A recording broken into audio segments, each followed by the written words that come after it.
5, 4, 3, 2, 1, 0.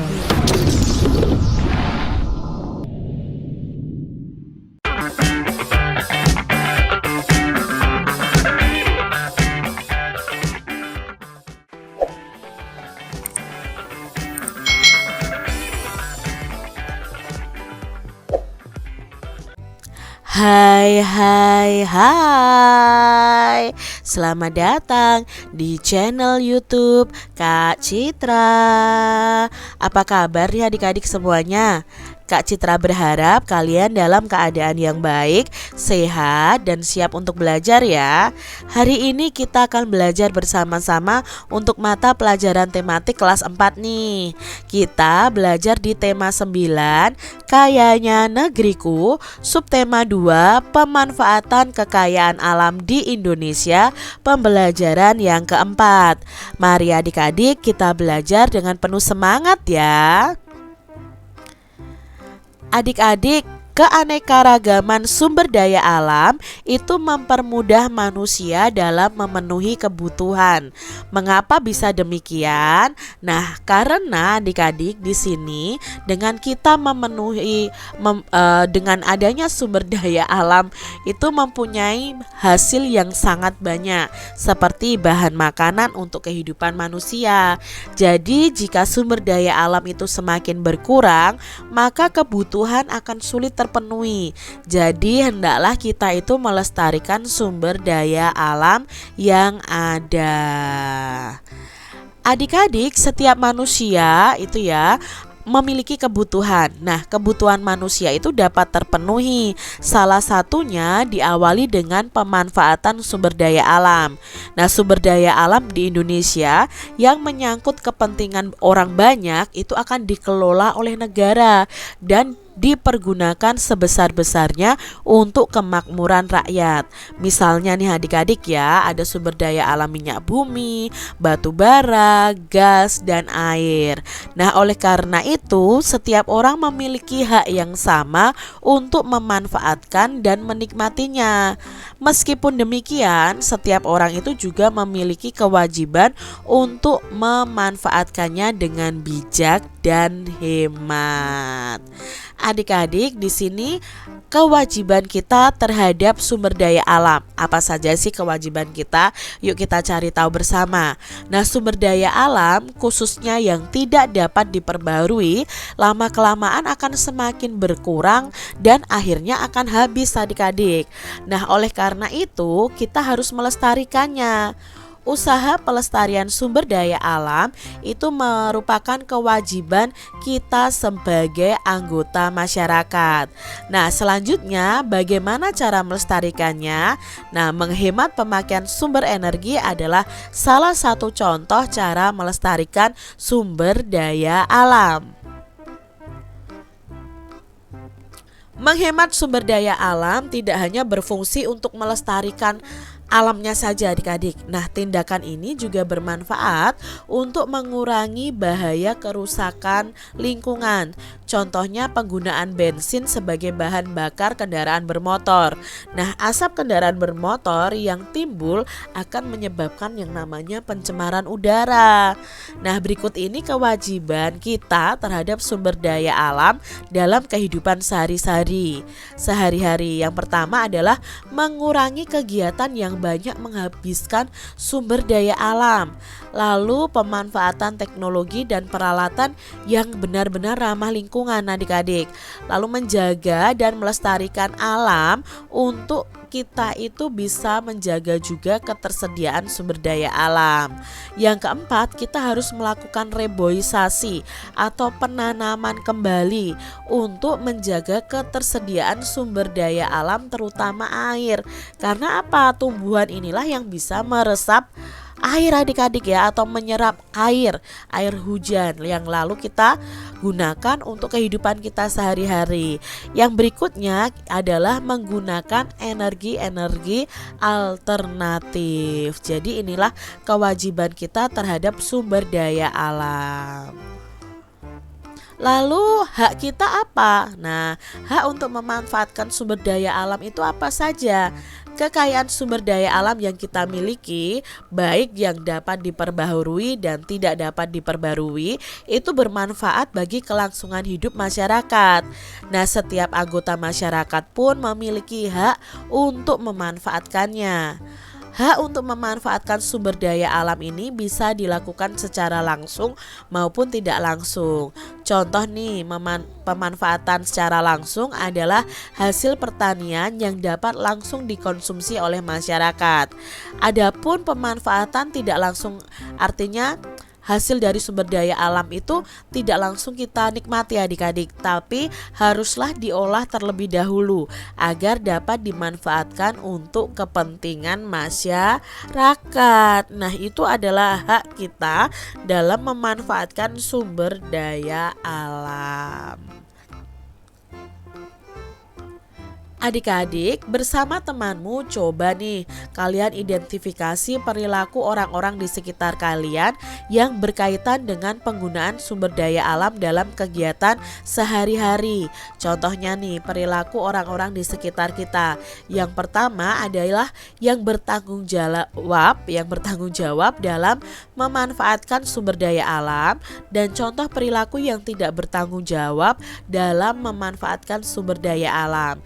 Contohnya di sini yang berperilaku bertanggung jawab adalah menggunakan listrik sehemat mungkin, mematikan listrik bila tidak dipakai, mengambil hasil hutan sesuai keperluan, lalu menerapkan sistem tebang pilih di hutan.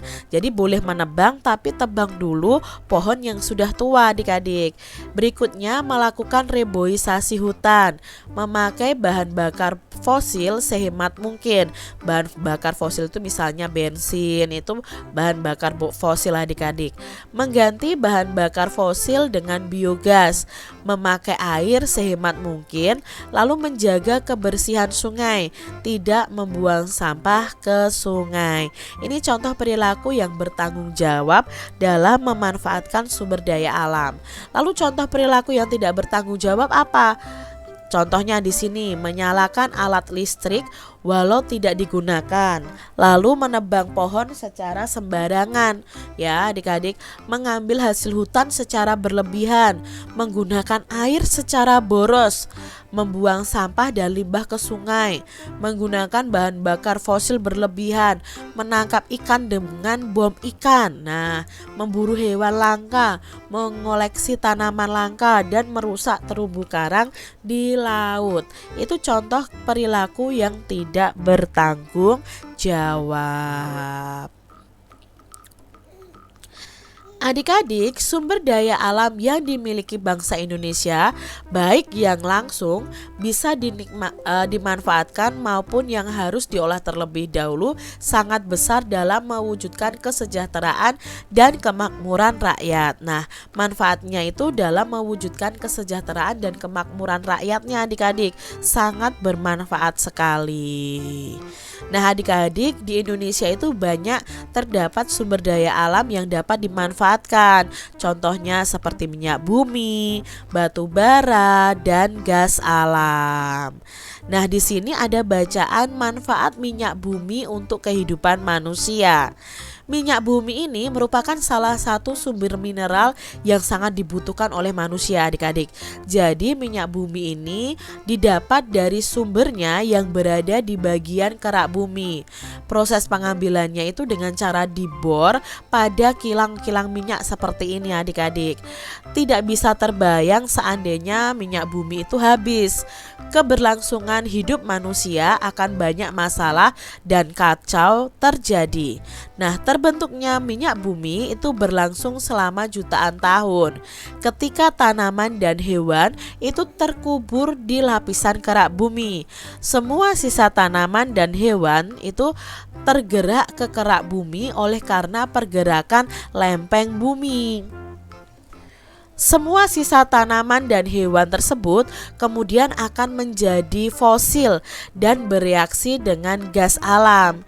Reaksi dengan gas alam akan mengubah fosil ini menjadi cairan hitam yang disebut dengan minyak bumi, adik-adik.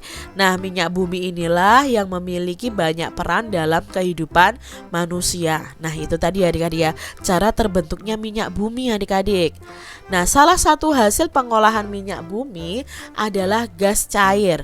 Nah, gas cair merupakan produk dengan nilai lebih tinggi dibandingkan bahan bakar lain. Nah, untuk mendapatkan gas cair, minyak bumi ini akan diproses, akan diolah dengan penyulingan dan pemurnian khusus. Nah, minyak bumi ini akan diolah terlebih dahulu baru bisa dimanfaatkan. Proses pengolahan minyak bumi ini dilakukan secara bertahap dan bertingkat, adik-adik. Hasil dari pengolahan minyak bumi ini antara lain adalah minyak residu seperti bensin, solar, bensol, oli, dan minyak tanah, adik-adik. Nah, bensin itu berasal dari minyak bumi ini. Beberapa bahan bakar ini digunakan sebagai bahan bakar kendaraan bermotor, ya kan? Bensin untuk kendaraan bermotor, motor dan mobil ya, solar untuk truk, bis dan sebagainya. Bensol itu bahan bakar pesawat terbang ya, aftur ya. Itu juga termasuk dalam bahan bakar minyak bumi. Nah, hasil lain dari pengolahan minyak bumi juga sangat berperan dalam industri kimia. Beberapa produk yang dihasilkan dari olahan minyak bumi antara lain adalah cat minyak, cat dinding, cat besi, aspal, dan beberapa produk plastik. Wow, ternyata ya adik-adik ya, semua itu berasal dari minyak bumi loh. Nah, hasil lain dari pengolahan minyak bumi ternyata juga masih bisa dimanfaatkan untuk kehidupan manusia. Minyak mentah itu juga dapat menjadi sumber polimer. Nah, polimer ini sangat penting sebagai komponen untuk berbagai jenis industri. Salah satu industri yang memakai polimer dari minyak bumi adalah industri plastik, adik-adik. Ternyata plastik itu juga ada sumbernya dari minyak bumi juga. Nah, jika kamu pergi ke dapur, ternyata banyak juga peralatan yang memanfaatkan minyak bumi. Alat-alat dapur seperti kulkas, kunci pintu, oven, kursi, dan meja ternyata juga menggunakan minyak bumi dalam proses pembuatannya. Jadi minyak bumi ini digunakan sebagai sumber panas maupun produk sampingan yang digunakan untuk mengolah aluminium, besi, dan baja.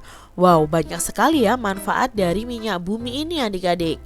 Nah, berdasarkan bacaan di atas, coba adik-adik sebutkan gagasan pokok dan gagasan pendukung dari setiap paragrafnya.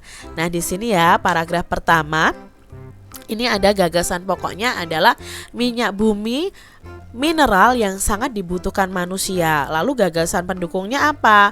Oh, minyak bumi itu didapat dari sumbernya yang berada di bagian kerak bumi.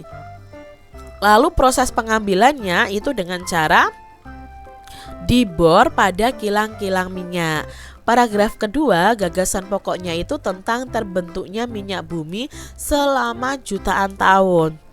Gagasan pendukungnya, sisa tanaman dan hewan itu tergerak karena pergerakan lempeng bumi, dan sisa tanaman dan hewan itu akan menjadi fosil dan bereaksi dengan gas alam. Itu ada di paragraf kedua.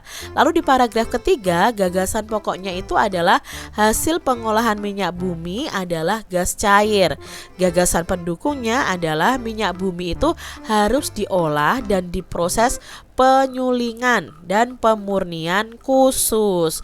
Itu di paragraf yang ketiga. Lalu ini paragraf 4, itu gagasan pokoknya bahwa hasil olahan minyak bumi itu berperan dalam industri kimia. Gagasannya pendukung apa? Nah, produksi hasil olahan minyak bumi antara lain ada cat minyak, cat dinding, cat besi, aspal, dan beberapa produk plastik. Di paragraf yang kelima, gagasan pokoknya itu tentang minyak mentah menjadi sumber polimer. Gagasan pendukungnya, polimer itu sangat penting dalam jenis industri ya, kegiatan industri. Nah, industri yang memakai bahan polimer ini adalah industri plastik. Berikutnya di paragraf 6, gagasan pokoknya itu banyak peralatan yang memanfaatkan minyak bumi. Gagasan pendukungnya apa? Nah, alat-alat dapur itu menggunakan minyak bumi dalam proses pembuatannya. Nah, minyak bumi itu digunakan sebagai sumber panas untuk mengolah aluminium, besi atau baja. Itu gagasan utama dan gagasan pendukung dari masing-masing paragraf. Adik-adik, salah satu kewajiban manusia adalah menjaga lingkungan alam. Apa yang terjadi nih adik-adik jika manusia tidak melaksanakan kewajiban tersebut? Nah, adik-adik bisa mencari jawaban pertanyaan tersebut dengan bertanya kepada narasumber di sekitar kalian. Boleh orang tua, boleh bapak ibu guru, atau orang-orang lain di sekitar kalian. Lalu kalian buat laporan wawancaranya. Nah, adik-adik, di sini kita buat peta pikiran dulu dari sumber energi minyak bumi. Jelaskan proses pembentukan minyak bumi. Nah, prosesnya itu terjadi karena sisa tanaman dan hewan yang telah menjadi fosil dan bereaksi dengan gas alam. Lalu mengapa minyak bumi tidak dapat diperbaharui? Nah, minyak bumi itu termasuk sumber daya alam yang tidak dapat diperbarui karena proses pembentukannya berlangsung selama jutaan tahun dan sekali pakai langsung habis adik-adik. Nah, sebutkan contoh pemanfaatan minyak bumi dalam kehidupan sehari-hari. Contohnya nih adik-adik, bisa untuk bahan bakar minyak, bisa untuk cat minyak, cat dinding, cat besi, lalu untuk aspal dan beberapa produk plastik. Nah, adik-adik, kalian tadi ya Kak Citra minta untuk mewawancarai orang-orang di sekitar kalian. Ya, apa yang terjadi jika manusia tidak melaksanakan kewajiban? Lalu kalian buat laporan hasil wawancaranya seperti ini. Nah, pertanyaan yang diajukan apa? Apa sih akibat jika manusia itu tidak melaksanakan kewajiban terhadap lingkungan alam? Nah, jawaban dari orang-orang yang kalian tanya harus kalian tulis di kolom di tabel ya, di tabel jawaban. Misalnya narasumbernya orang tua, ketua RT, keponakan, tetangga, teman sekelas. Nah, kalian boleh menuliskan apa sih yang terjadi akibatnya jika tidak melaksanakan kewajiban terhadap lingkungan alam. Ketika kalian mewawancarai orang lain, jangan lupa untuk permisi, memperkenalkan diri, lalu menyampaikan tujuan wawancaranya. Selamat mencoba ya adik-adik.